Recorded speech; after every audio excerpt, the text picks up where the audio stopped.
several years. First, Doreen Bernard.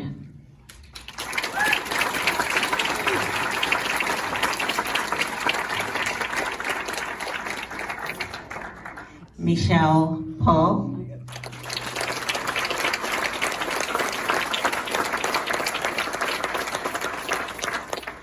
Madonna Bernard.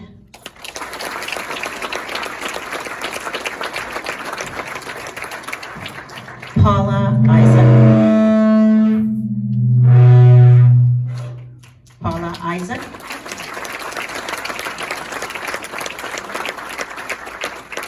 Louise DeLille.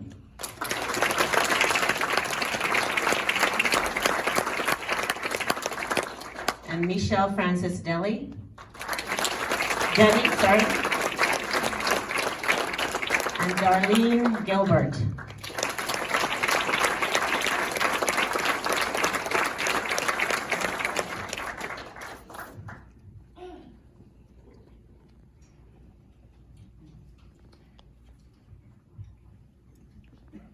Is it possible to put the lights up a bit?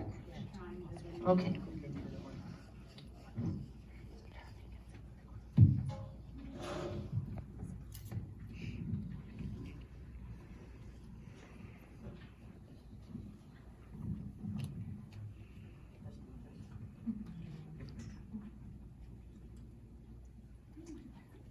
I want to talk a bit about the film first. So as you know, the film has screened at several film festivals over the past about 8 months. The Toronto International Film Festival, the Atlantic Film Festival, the North Bay Film Festival, the Film Festival in Peterborough, Atlantic, I think I said that already, the Reframe Film Festival, and now the Halifax Black Film Festival. How are you feeling about the film and its impact so far?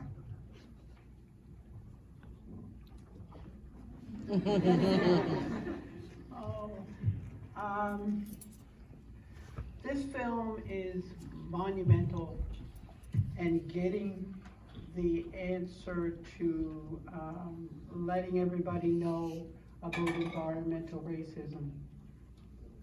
I'm feeling like it's a dream, really, because I would never have reached as many people trying to get that out there myself. And it's overwhelming. The response that's coming back from this film is just overwhelming. And I want to thank everybody for understanding it now. Thank you.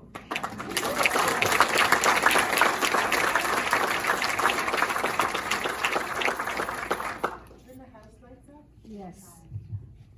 Anyone else? Well, I think it's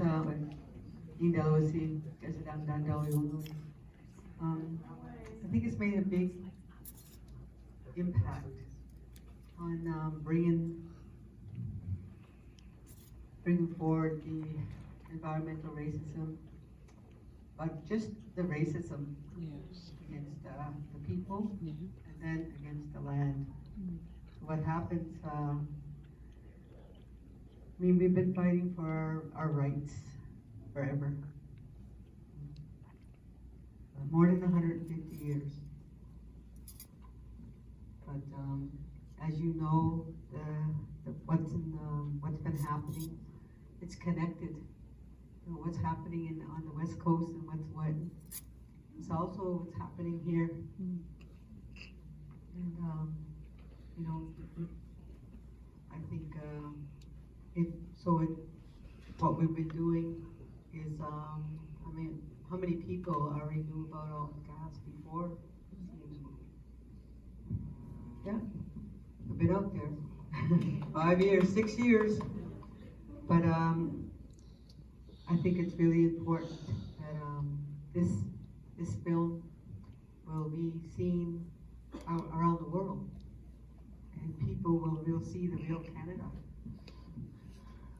Because they have an image out there when people think that this is the best free country, best country in the world.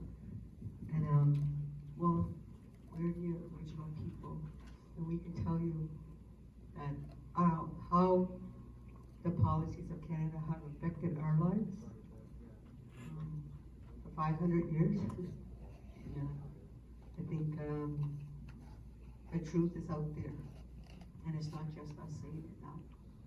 I said it's all the people, Canadians and allies, and all the people that are standing with us.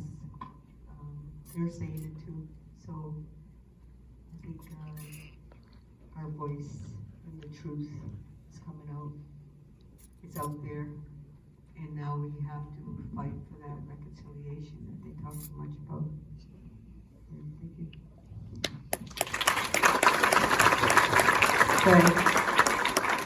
Okay, we're swooping down, Logan.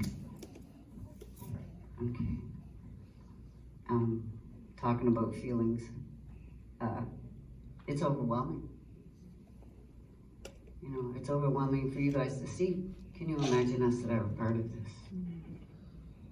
Okay, it's overwhelming for us. Not just to be in a film. Filming is nothing. But to have to do frontline, to have to protect the water, to have to consider your children and your grandchildren and ours too, and the 7 generations ahead of us for clean water. It's a process that we haven't yet fully processed. I know that I haven't fully, I'll speak for me, I can't speak for your grandma. But I haven't fully processed this yet, you know, and it's overwhelming. And we need to unite as Nova Scotia Mi'kmaqis, as Nova Scotians, period, in the Mi'kmaqi territory, to defend our waters, because if we don't, who's gonna? That's my question, you know. And I'm grateful. I can say I'm grateful that Ellen has done this and has got our message out there, so that going to jail and getting arrested is not in vain. You know, the fight that we do is not in vain. We do this for our hearts. We don't get paid to do this. We're not protesters, we're protectors. We're land defenders. We just do this because this is the way that we're directed in our feelings, in our spirits. Thank you.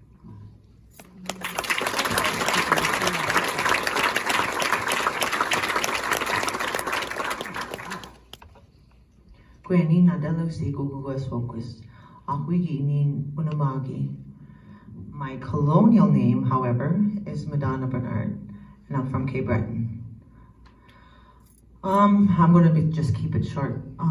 This film has been very humbling and very educational for a lot of people that need it. And if this film pissed you off, that's good. It's fucking good. So just keep doing what you're doing as allies, settlers, whatever you want to call yourselves, man. We gotta fucking stick together and unite against these corporations and these governments. I don't know what else to say.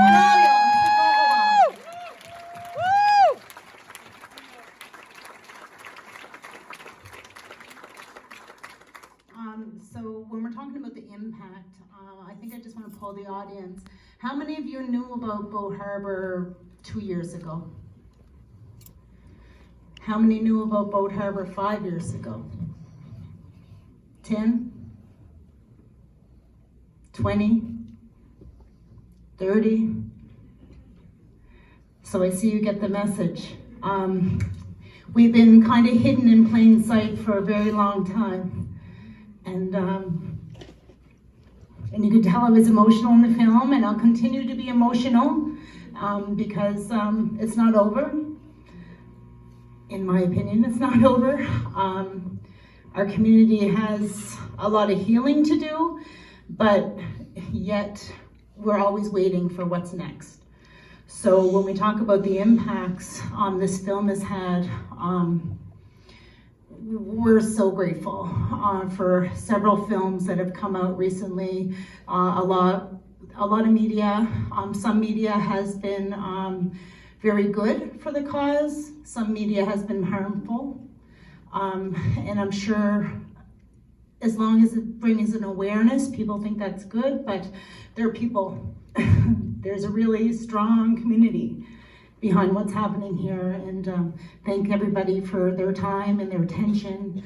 and understanding that this has existed, and it's not over, and we hope to see you for the next challenge.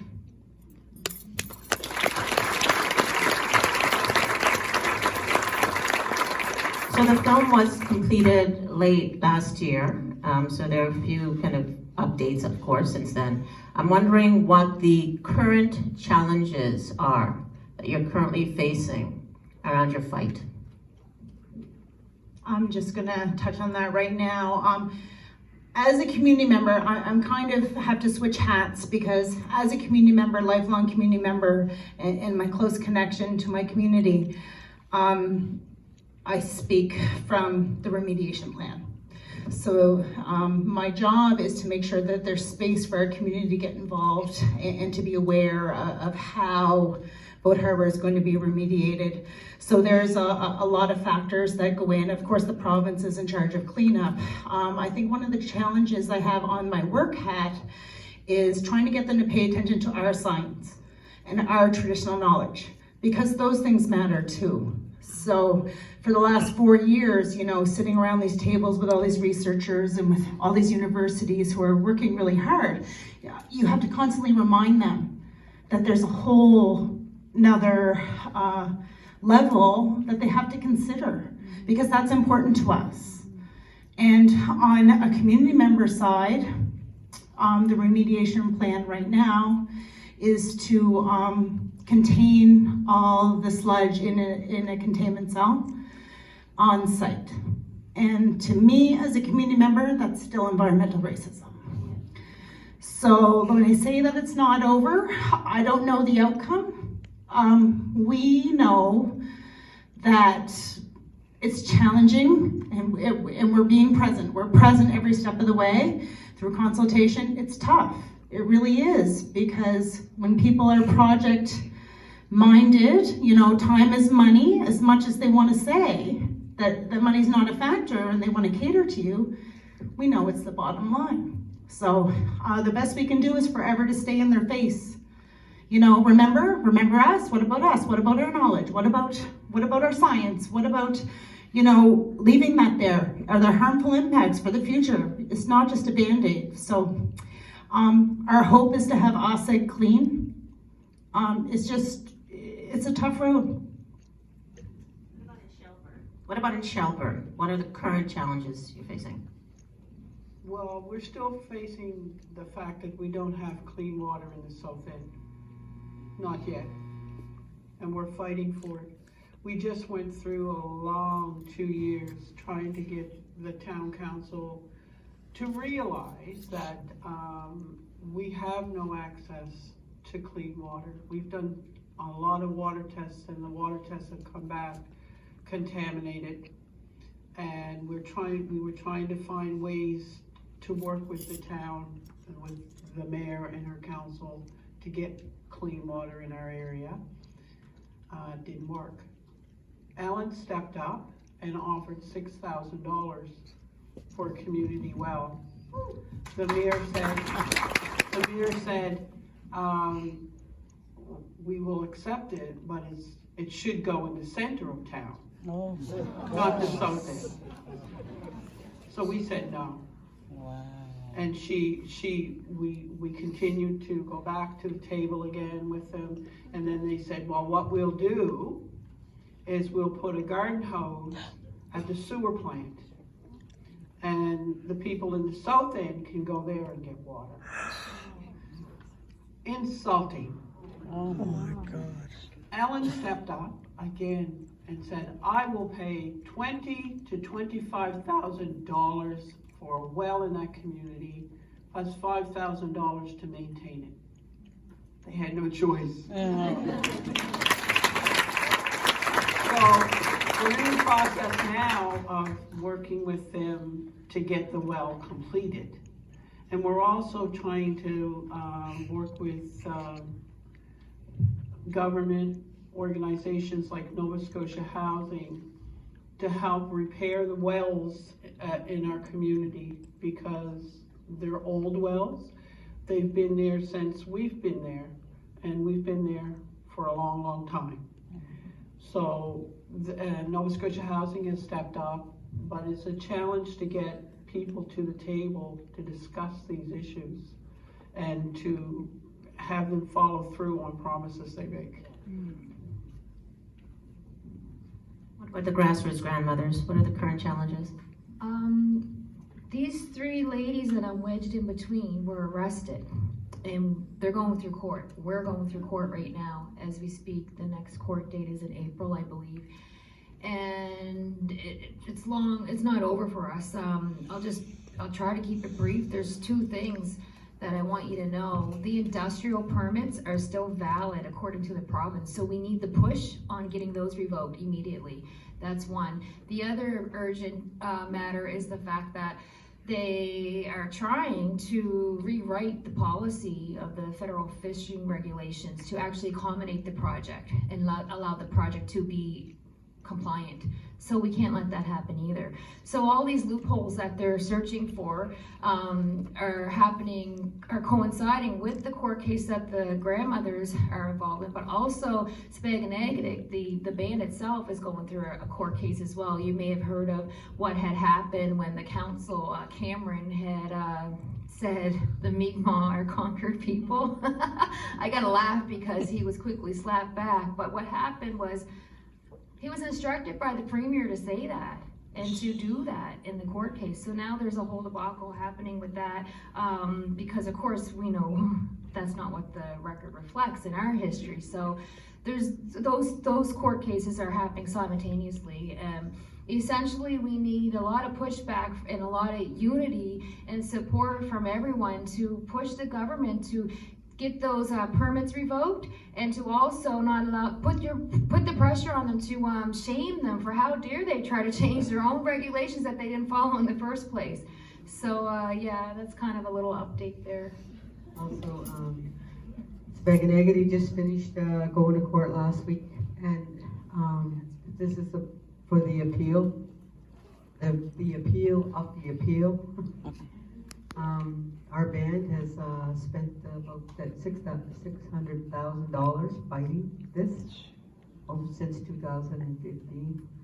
So I would say in the next 2 months, the judge will make a decision based on the last trial, and that can be watched on the provincial court.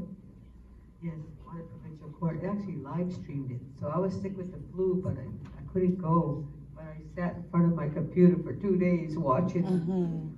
It was worse. It was worse than the first time when he said that we were conquered people. This new lawyer, another lawyer, pretty well said the same thing in just a different way. He pretty well said the same thing, and I was like, well, we weren't in the courtroom to object. There was nobody in the courtroom. Maybe that's why they live streamed it. But I was really disappointed, that our treaty rights and our title to our land and our water is still being debated in court. Everything we've won, every right that we've won, we had to go to the Supreme Court of Canada. Can I say something on that? Okay.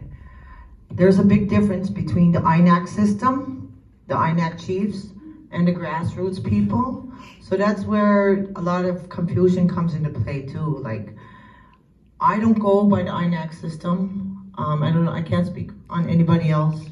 I go by our traditional system, our hereditary system. If you see what's going out in Wisconsin and stuff like that, you understand the hereditary chiefs and the INAC system. The INAC system was put into place to oppress us and put us in these concentration camps called reserves, pretty much. So I just wanted to clear that up a little bit. We had to fight for hunting rights. Imagine hunting rights in our own land. Wow. When the Indian Act actually had our people have to get a pass, a written piece of paper, a pass to leave the reserve to go hunt your family. And if the men were caught off the reserve without a pass from the government,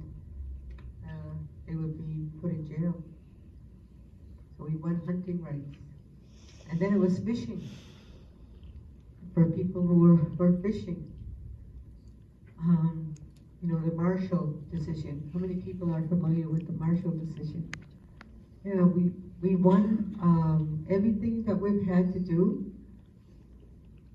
to assert our rights, our inherent rights, the rights that are in the Constitution.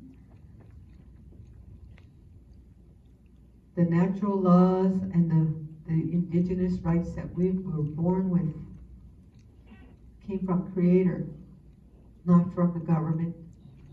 It came from Creator that put us here on this land. Those are the rights that we assert today.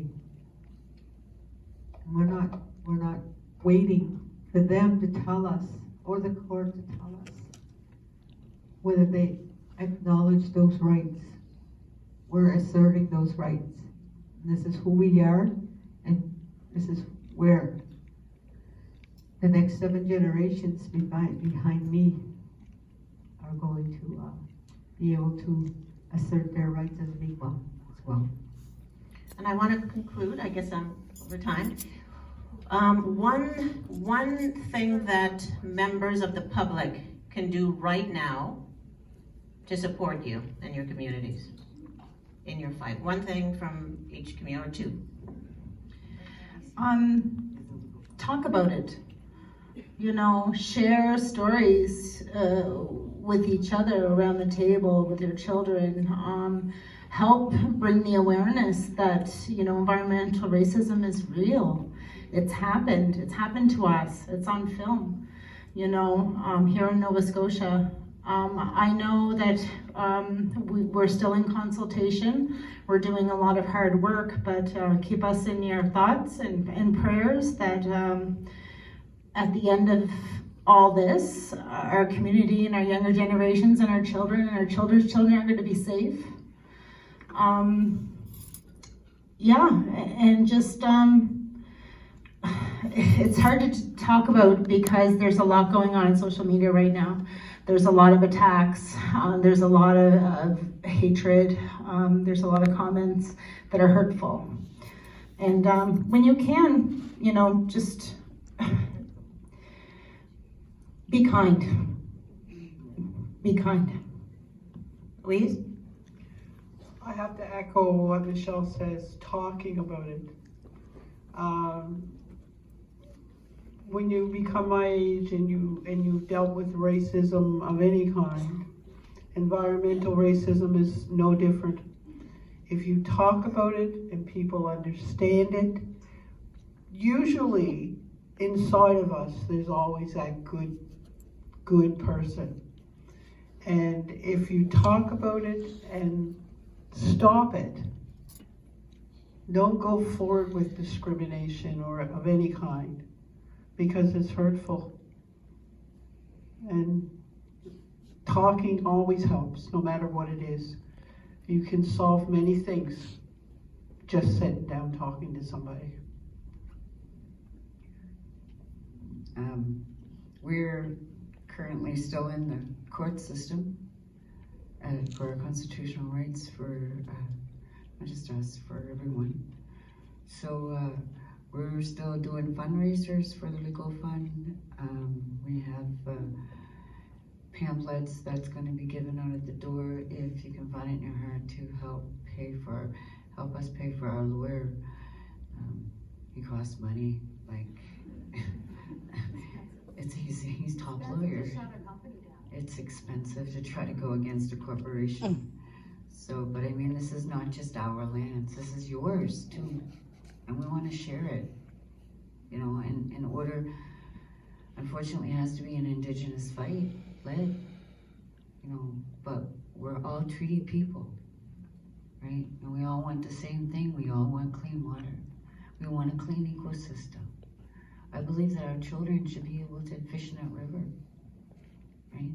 So we're just asking that there'll be pamphlets given by the young man at the door on your way out, if you would take one, if you would read the back, because there's a whole thing to tell you about the brining on the back. And then front, there's a legal fund that you can then you can donate to. Will all of you? I just want to say one thing, echoing what everybody said of what you can do. Not one of the number one things you can do, you did tonight. You informed yourselves by coming and watching the movie and taking the time to educate yourselves. Whatever you learned tonight, share with others. Like the other lady said, talk about it, but also continue that journey of education and awareness. You know, don't let it stop here. Read Ingrid's book. Her book is wonderfully written.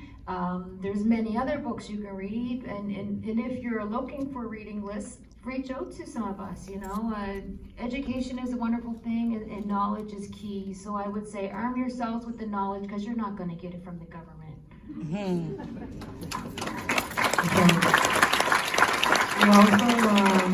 We also do the water walk, and this is a ceremony that we do every year to honor our grandmother, Josephine Andaman, who started the Mother Earth Water Walks to raise awareness about the sacredness of water and about the state of our Mother Earth. And last year we walked 850 kilometers from the Alton Gas gate, from Treaty Truck House to Maine. We went to Maine we did a Wabanaki water walk that walked through our territories in Wabanaki Confederacy. So we walked from Mi'kmaq through Lustuk territory, Passamaquoddy, and Penobscot territory, carrying the water and praying with the water. We continue to do these walks because people are waking up and people do want to help. So this year we're having a Shubenacadie River Water Walk from May 6th to 10th from the Grand Lake, the mouth of the Shubenacadie River, to Maitland. And you're welcome to join us and walk 72 kilometers in 4 days. Yeah. So we also ask for people to get in contact with us. So we have the Mi'kmaq Water Walk 2020 on Facebook. So if you want to get any information, go on there. Thank you.